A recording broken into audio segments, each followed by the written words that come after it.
Salam dan bahagia. Ibu dan Bapak Guru, selamat datang kembali di modul Mendidik dan Mengajar. Kita akan meneruskan materi tentang menjadi manusia secara utuh, agar kita dapat memahami prinsip dasar untuk mencapai tujuan pendidikan, yaitu menjadi manusia yang seutuhnya berdasarkan pemikiran Ki Hajar Dewantara.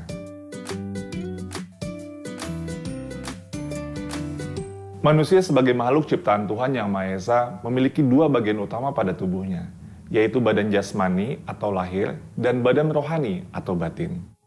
Atas karunia Tuhan Yang Maha Esa pula, manusia memiliki akal yang digunakan untuk berpikir, untuk merasa, dan berkarya.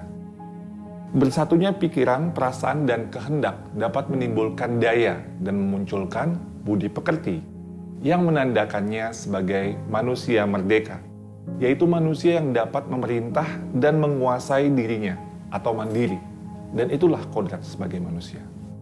Sehingga agar manusia mengetahui kebutuhan lahir dan batinnya sendiri, kita sebagai pendidik dapat membantu murid untuk memenuhi kebutuhan keduanya agar mencapai keseimbangan dalam menjalani kehidupan. Kita tidak bisa membantu memenuhi kebutuhan hanya pada salah satu bagian, karena badan lahir dan badan batin pada manusia tidak dapat dipisahkan dan saling mempengaruhi.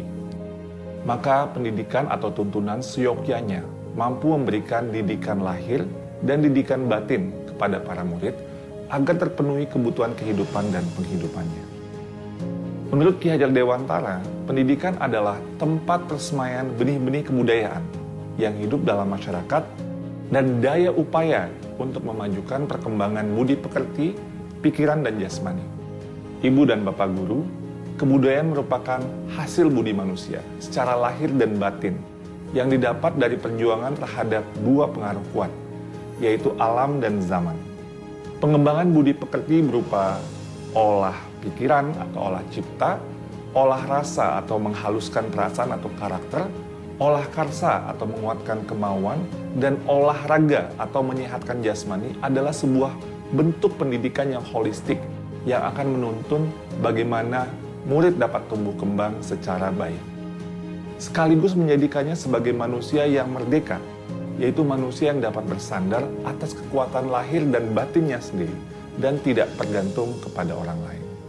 Dengan demikian, memandang murid sebagai manusia secara utuh harus menjadi dasar kita sebagai pendidik dalam mendampingi murid-murid menentukan tujuan belajar, merencanakan pembelajaran sesuai dengan kebutuhan murid, baik lahir maupun batin, yang akan membantu murid-murid kita mengembangkan kekuatan lahir dan batinnya. Sebagai pendidik, kita tidak cukup hanya membantu memberikan pengajaran yang berorientasi pada penguatan keterampilan berpikir atau kognitif saja, tapi juga mendampingi murid-murid untuk mengembangkan kekuatan batinnya, yaitu sosial, emosi, empati, dan lain sebagainya. Misalnya guru mengampu pelajaran yang sifatnya pengetahuan, kemudian menilai murid dengan menggunakan soal pilihan ganda yang cenderung hanya mengingat informasi yang diberikan. Padahal beragam informasi dan pengetahuan yang diberikan dan dapat diakses dari mesin pencari dari sumber belajar lain yang ada di sekitar murid. Dapat dibayangkan ketika seorang guru memberikan soal operasi hitungan bilangan, jika ia hanya memberi soal-soal dan menilai hasilnya, maka mesin hitung seperti kalkulator bisa juga memproses hal yang demikian.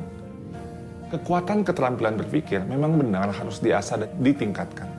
Tetapi agar mencapai keseimbangan menjadi manusia, murid juga sebaiknya dilatih dan dikuatkan kebutuhan batinnya dalam berkehendak menentukan tujuan belajarnya, mengembangkan kerjasama, membangun empati, menghargai sesama, refleksi diri untuk mengembangkan dirinya, dan tentunya berkontribusi di lingkungan sosialnya.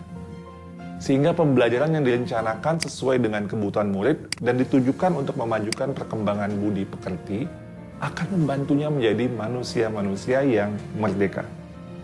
Manusia merdeka perlu memiliki modal keterampilan berpikir atau bernalar yang baik.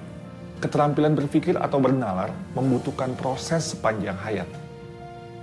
Proses mengasah nalar atau keterampilan berpikir murid menurut Benjamin Bloom dan Anderson yang juga disebut level kognitif, yaitu mengingat, memahami, mengaplikasikan, menganalisis, mengevaluasi, dan mencipta sesuatu dapat difasilitasi dalam proses pembelajaran di semua jenjang pendidikan, mulai dari PAUD, dasar, menengah, dan tinggi. Dan juga perlu disadari bagi kita sebagai pendidik bahwa semua level kognitif, dari mulai mengingat sampai mencipta atau mengkreasi, ini dapat dicapai pada semua jenjang pendidikan, di mana kedalaman dan kompleksitas pembelajaran dapat disesuaikan dengan tahap-tahap perkembangan anak. Beberapa ahli berpendapat proses pembelajaran kepada murid tidak harus dimulai pada tingkat kognitif atau keterampilan berpikir yang mengingat, tapi dapat juga diterapkan pembelajaran yang terintegrasi dengan urutan level kognitif atau keterampilan berpikir yang cocok digunakan dalam pembelajaran. Maka tujuan